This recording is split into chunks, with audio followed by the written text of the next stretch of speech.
Hey guys, how you going? And welcome to the first video tutorial in a series dedicated to the highly popular JavaScript library Moment.js. So for those of you who don't know, this library is used to parse, validate, manipulate, and display dates and times in JavaScript. So to get started, just head over to the Moment.js.com website.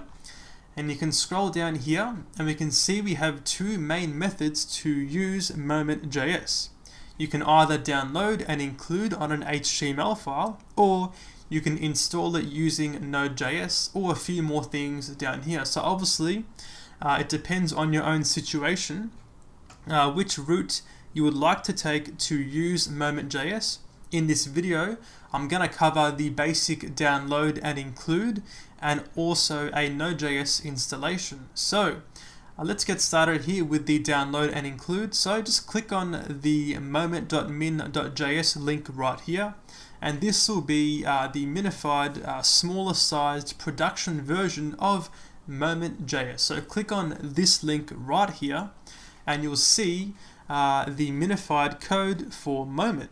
So basically, we're going to select all of this text and then copy it, okay? And then let's go inside this file right here. We're going to be including Moment.js inside this HTML file, and basically, it's a very small, basic HTML structure. So inside the text editor, it looks like this, not much going on. So to include Moment.js, you want to simply make a new directory inside your root directory and call this lib, short for libraries, and basically if you want, you can include all of your libraries inside this lib directory. So make a new directory inside here called moment, and this will store all of your moment related files. In this case, and I think in most cases, you're going to have only one or two files inside here.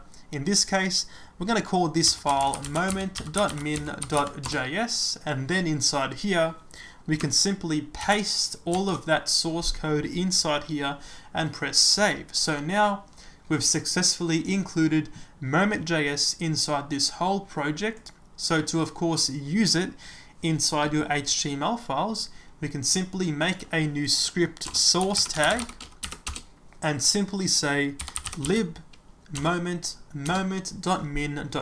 and that is all it takes. So to test and see if it actually works, we can just simply log to the console a moment object. So we can say console.log and call the main moment function just like that, and this will give us a Moment.js object. So I can save this and refresh the browser. In the console we have here the moment object, and basically it's like a beefed up advanced datetime object.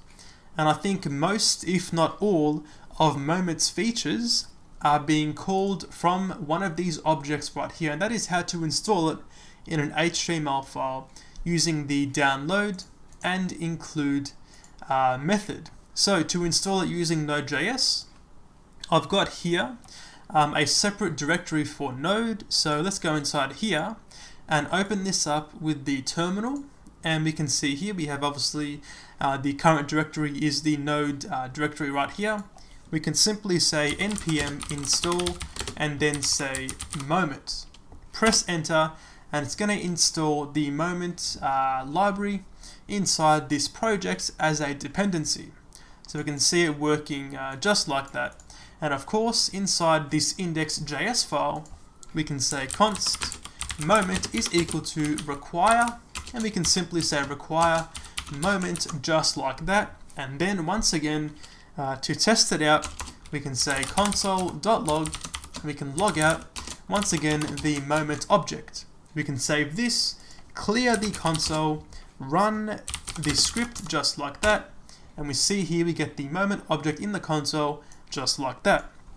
And that is how you can download and install Moment.js. Thanks for watching, guys, and I'll see you later.